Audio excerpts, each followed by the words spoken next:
கடவுளருள் TV நேயர்கள் அனைவருக்கும் புத்தாண்டு வாழ்த்துக்கள். பாலும் தெளிதேனும் பாகும் பருப்பும் இவை நாளும் கடந்துனக்கு நான் தருவேன் கோலம் செய் துங்கக் கரிமுகத்து தூமொழியே நீ எனக்கு சங்கத்தமிழ் மூன்றும் தா. நேயர்கள் அனைவருக்கும் 2025 ஆங்கில புத்தாண்டு வாழ்த்துக்கள்.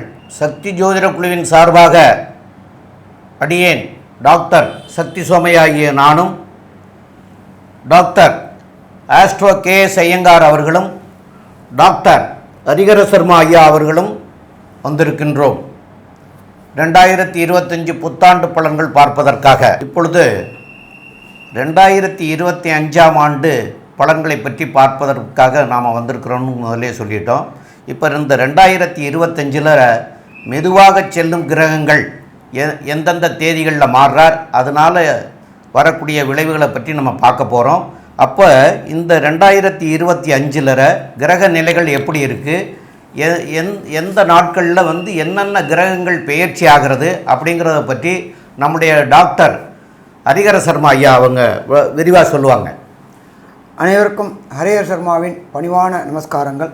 நாம் ஒவ்வொரு ஆண்டும் புத்தாண்டு பலன்கள் மற்றும் மாத பலன்கள், வருஷ பலன்கள், கிரகப்பயிற்சி பலன்கள் போன்றவற்றை பார்த்துக்கிட்டு வரோம். அதுபடி நாம் இப்போ பார்க்க போகிறது இந்த புத்தாண்டு 1/1/2025ஆம் ஆண்டு. இது ஆரம்பிக்கிறது தமிழ் தேதிக்கு பொறுத்தளவுக்கு 1/1/2025 குரோதி வருஷம் மார்கழி மாதம் 17ஆம் தேதி பிறக்குது. இதில் இன்னொரு விசேஷம் அப்படின்னாக்க வசந்த நாளான புதன்கிழமை. நம்ம ஜோதிட சாஸ்திரத்தில் சொல்லியிருக்கிறது பொன்னாப்டாலும் புதன் ஆப்பிடாது அப்படின்ற காலகட்டங்களில் இந்த மாதம் பிறக்குது. அதுவும் பார்த்தோம் அப்படின்னாக்க சூரியனோட நட்சத்திரமான உத்திராட நட்சத்திரத்தில் இந்த வருஷம் பிறக்குது. இந்த வருஷத்தில் பொறுத்தளவுக்கு மிக பிரம்மாண்டமான மெல்ல செல்லும் கிரகங்கள் அப்படின்னு நாம் சொல்லக்கூடிய ஜோதிட சாஸ்திரத்தில் சனி பகவானை சொல்லுவோம். சற்றேறக்குறைய 2.5 வருஷத்துக்கு ஒரு ட்ரிப்பு மாறக்கூடியவர். அதுக்கு அடுத்தது ராகு கேது 1.5 வருஷத்துக்கு ஒரு ட்ரிப்பு மாறக்கூடியவர். அதுக்கு அடுத்தது சற்றேறக்குறைய 360லேருந்து 365 நாளுக்குள்ளார மாறக்கூடிய குரு பகவான் ஆகக்கூடியவர். அப்போ இந்த வருஷத்தில் 2025 மிகப்பெரிய கிரகங்களான 2 கிரகங்களுடைய பயிற்சிகள். ஒன்று பிரகஸ்பதியான குரு பகவான் பயிற்சி மே மாதம் பெயர்றாரு 1. அதுக்கு அடுத்தது ராகு கேது பகவானுடைய பயிற்சி. இந்த ராகு கேது பகவானுடைய பயிற்சி அப்படின்றது ஏப்ரல் மாதம் நடக்குது. அப்போ நம்ம ஒரு பலன்கள் சொல்லும்பொழுது அந்தந்த கிரகப்பயிற்சியை வச்சு தான் பலன் சொல்ல முடியும். இதில் பார்த்தோம்னாக்க தமிழ் வருஷம் பிறக்கக்கூடியது அப்படின்றது குரோதி முடிஞ்சு விஸ்வாச வருஷமும் பிறக்குது, ஏப்ரல் மாதம் பிறக்குது. அப்போ இந்த காலகட்டங்களில் பார்த்தா தமிழ் வருஷ பிறப்பு ஒரு பிறப்பு இருக்குது. ஆரம்பிக்கிறது குரோதி, அதில் மிடில் ஏப்ரலில் வரப்போகுது விஸ்வாச வருஷம். இதில் 2 பயிற்சிகள், 1 குரு பயிற்சி, 2 ராகு கேது பயிற்சி. இப்போ இந்த குரு பயிற்சியை பொறுத்தளவுக்கு ரிஷபத்தில் இருக்கிற குரு பகவான் மிதுனத்துக்கு மாறுறார்.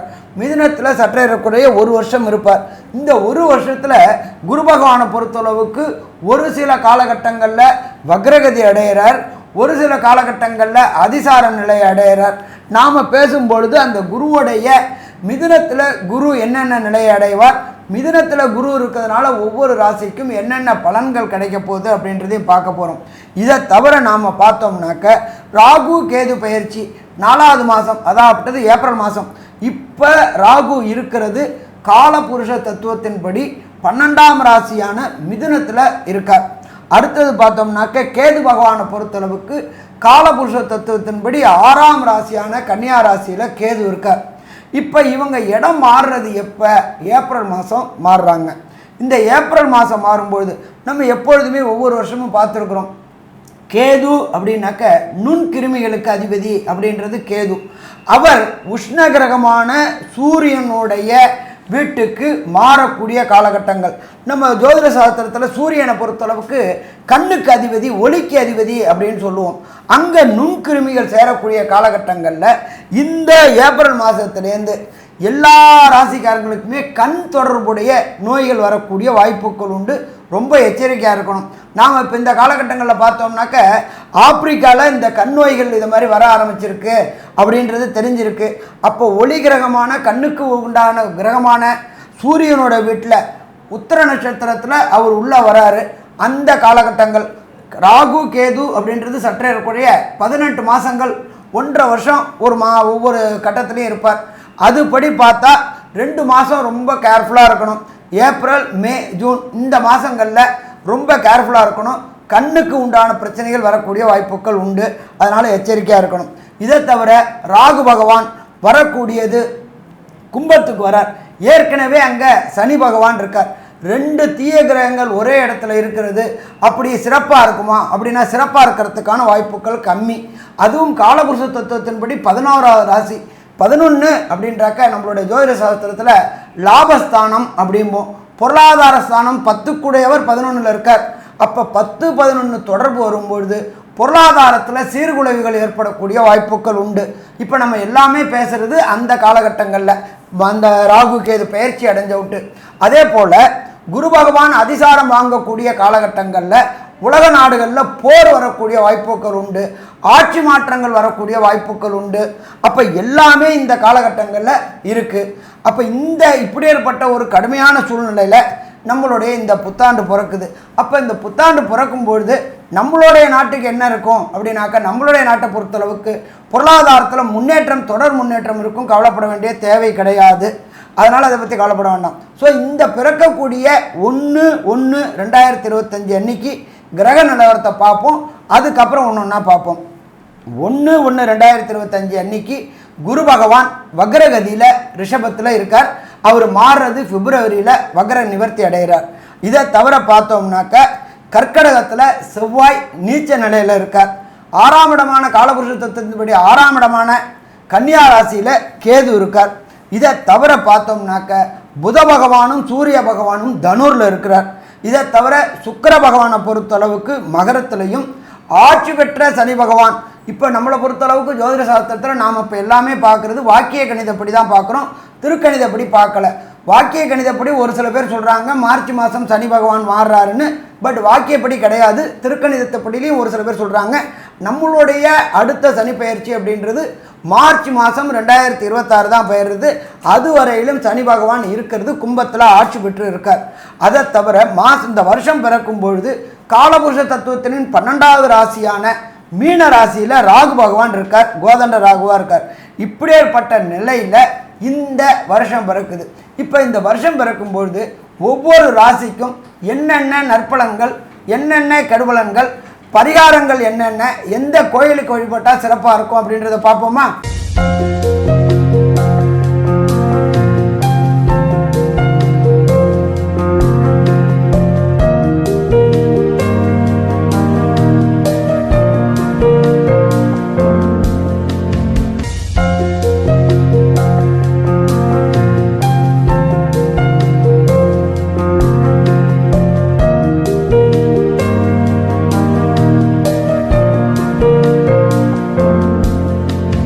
மகரம், உத்திராடம், திருவோணம், அவிட்டம் இந்த 3 நட்சத்திரம் 9 பாதங்களுக்கு உண்டான ராசி இது.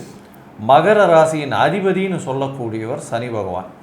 இந்த 2025 எவ்வளோ பெரிய மாற்றமும் ஏற்றமும் இருக்கும் அப்படின்றத இப்போ நம்ம பார்க்க போகிறோம். இந்த 2025 பார்த்தாலேயானால் உங்களுடைய ராசிக்கு 2ஆம் இடத்தில், அதாவது கும்பத்தில் சனி பகவான் ஆட்சி பெற்றிருக்கார்.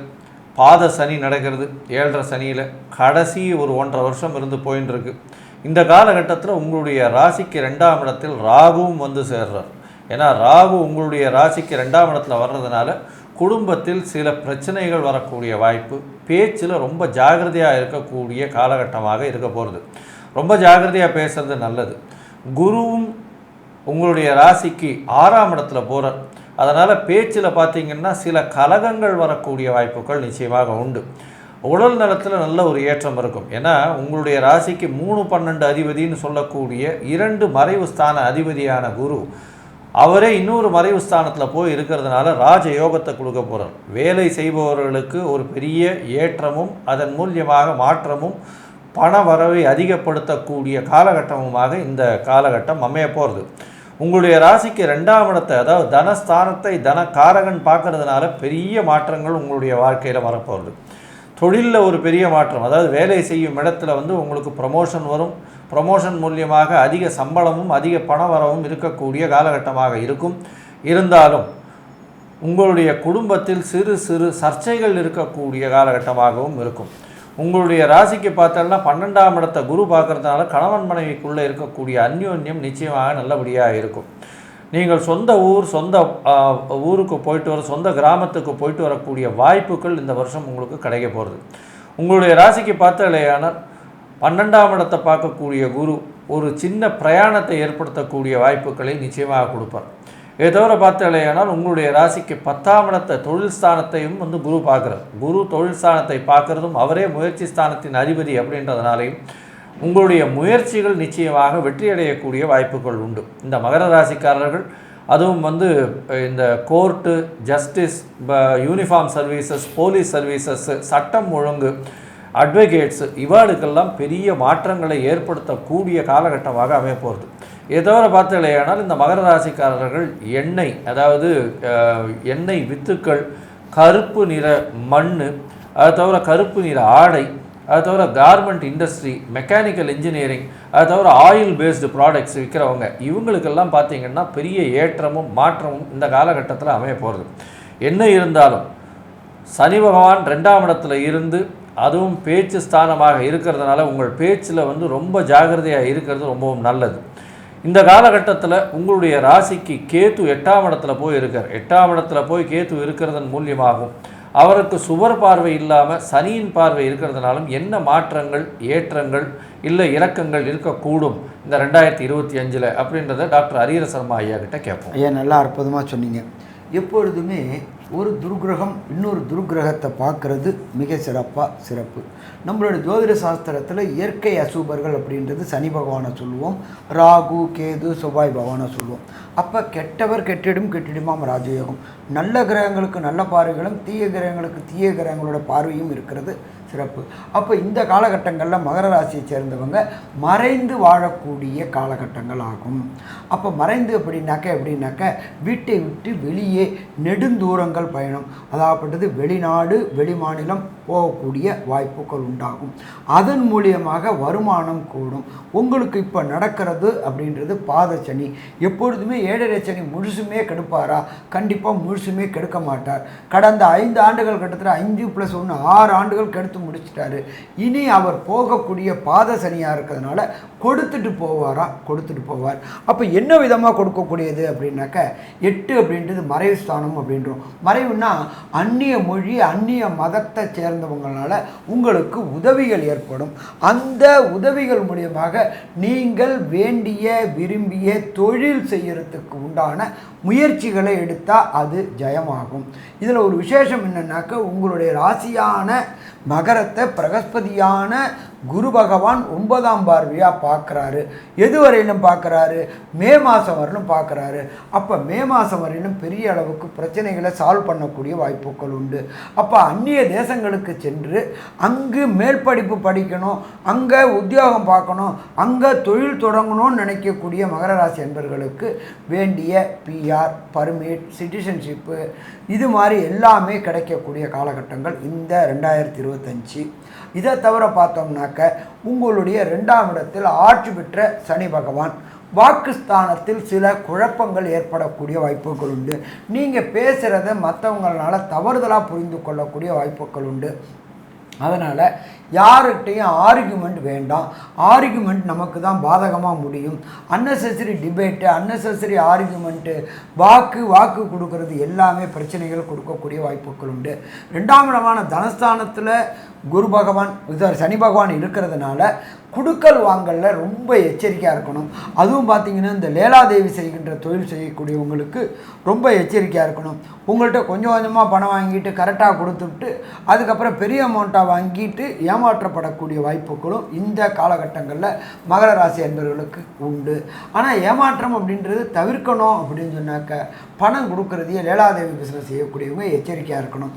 இதே போல் மைன்ஸ் வேலைகள், மைன்ஸ் அப்படின்னாலே நிலக்கரி போன்ற இயற்கை உரங்கள், இந்த நம்மளோட ஜார்க்கண்ட் மாநிலத்தில், ஒரிசா மாநிலத்தில் எடுக்கக்கூடிய அந்த தொழில் அதிபர்களுக்கும் சரி, அதை டிரான்ஸ்போர்ட் பண்ணக்கூடியவங்களுக்கும் சரி, சனி பகவானை பொறுத்தளவு டிரான்ஸ்போர்ட்ஸுக்கு அதிபதி அவர் தான், அதே போல் மைன்ஸுக்கு அதிபதியும் அவர் தான். அதனால் மைன்ஸ் வேலை பார்க்கக்கூடியவங்க, பில்டிங் வேலை பார்க்கக்கூடியவங்க, எம்சாண்ட் அப்படின்றது கருப்பு இதாக இருக்கும், அதை மாதிரி பார்க்கக்கூடியவங்க, பில்டிங் கான்ட்ராக்ட் எடுத்து செய்யக்கூடியவங்களுக்கு இந்த 2025 ஆண்டு யோகமான ஆண்டுன்னு சொல்லலாமா, யோகமான ஆண்டுன்னு சொல்லலாம். அதே போல் சின்னத்திரை பெரிய திரை கலைஞர்களுக்கு கடந்த 2024ஆம் ஆண்டு வாய்ப்பு கிடைக்காம வீட்டிலேயே முடங்கி இருந்தவங்க அத்தனை பேருக்குமே வாய்ப்பு கிடைக்கக்கூடிய வாய்ப்புகள் உண்டு. அதுவும் பார்த்தா வெளியூர், வெளிமாநிலம், வெளிநாடுல வாய்ப்பு கிடைக்கக்கூடிய வாய்ப்புகள் உண்டு.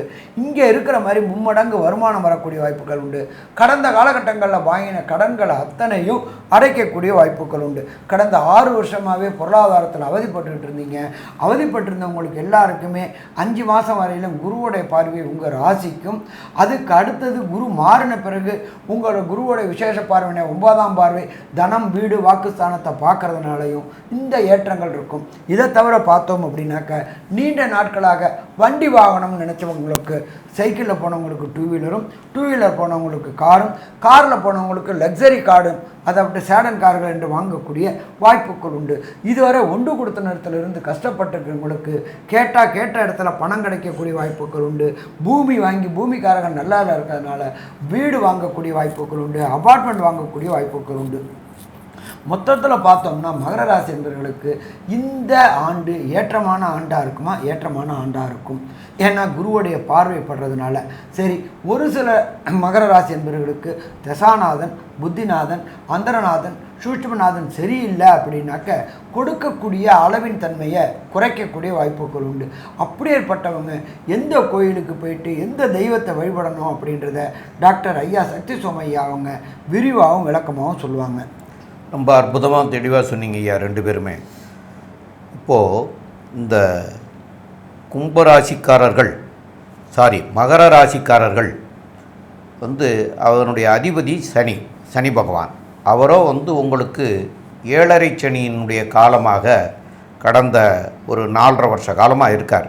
இன்னொரு 1.5 வருஷ காலம் இருக்க போகிறார்.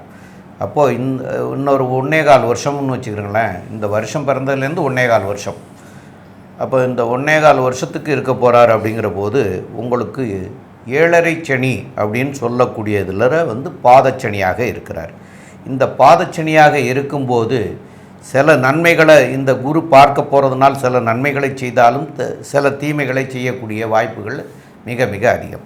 அதனால் திருநள்ளார் போய் சனீஸ்வர பகவானை போய் வழிபட்டுட்டு வர்றது நல்லது. இந்த திருநள்ளார் எங்கே இருக்குதுன்னு கேட்டால் பாண்டிச்சேரி ஸ்டேட்டில் காரைக்காலில் இருந்து ஒரு 5 கிலோமீட்டர் தூரத்தில் இருக்கார். நீங்கள் இங்கேருந்து போகிறவங்க காரைக்காலில் தங்கலாம், திருநள்ளாறில் தங்கக்கூடாது. தங்கினா அவர் மேலும் பிடிச்சிக்கிட்டுருவார் அப்படின்னு சாஸ்திரத்தில் சொல்லியிருக்கிறாங்க முன்னோர்கள். அதனால் தங்குறது காரைக்காலில் தங்கணும், சாமியை தரிசனம் பண்ணிவிட்டு வந்துடணும். அந்த ஊரில் நைட்டு ஆல்ட் ஆகக்கூடாது அப்படிங்கிறது சாஸ்திரம். அது மாதிரி நீங்கள் பண்ணிட்டு வரணும். சனிக்கிழமை இன்றைக்கி போய் தொழுகிறது சிறப்பு. இங்கே டெய்லி ஒரு விநாயகரை போய் வணங்குறதும், சனிக்கிழமைகளில் ஆஞ்சநேயரை வணங்குறதும் இதெல்லாம் சால சிறந்ததாக இருக்கும். இதெல்லாம் தீபம் ஏற்றி வழிபடணும். சனிக்கிழமை இன்றைக்கி சனீஸ்வரனுக்கும் தீபம் ஏற்றி வழிபடலாம், ஆஞ்சநேயருக்கும் தீபம் ஏற்றி வழிபடலாம். ஒரே ஒரு தடவை மாத்திரம் திருநள்ளாறு சென்று வழிபட்டுட்டு வரணும் சனிக்கிழமை இன்றைக்கி. இது போக உங்களுடைய ஜாதக பிரகாரம் உங்களுக்கு நடக்கக்கூடிய திசையோ புத்தியோ எது சரியில்லையோ அது சரியில்லாமல் இருக்கும் பட்சத்தில் அந்த தெய்வத்திற்கு, அதாவது நவகிரகத்தில் இருக்கிற தெய்வத்திற்கு, அந்த கிழமை அன்னைக்கு உண்டான தெய்வத்திற்கு தீபம் ஏற்றி வழிபட்டுட்டு வந்தீங்கன்னா அதனால் வரக்கூடிய விளைவுகளில் இருந்து நன்மைகளை பெற முடியும் அப்படிங்கிறத சொல்கிறோம். மேலும் உள்ள விவரங்களை பற்றி நம்முடைய டாக்டர் ஆஸ்ட்ரோ கே.எஸ். ஐயங்கார் அவங்க சொல்லுவாங்க. ஐயா, அற்புதமாக சொன்னீங்க. மகரத்தை பொறுத்தவரை ஒரு சிகரத்தை தொடக்கூடிய அளவிற்கு இந்த வருடம் இருக்க போகிறது. ஏன் அப்படின்னா உங்களுடைய ராசிக்கு பார்த்தடையானால் 6ஆம் இடத்தில் குரு சென்றாலும் புதிய கடன் வரக்கூடிய வாய்ப்பு இருந்தாலும் அது சுபக்கடனாக இருக்கக்கூடிய வாய்ப்புகள் அதிகம். பணவரவு அதிகமாக இருக்கக்கூடிய காலகட்டம். பேச்சில் நிச்சயமாக கவனம் தேவை.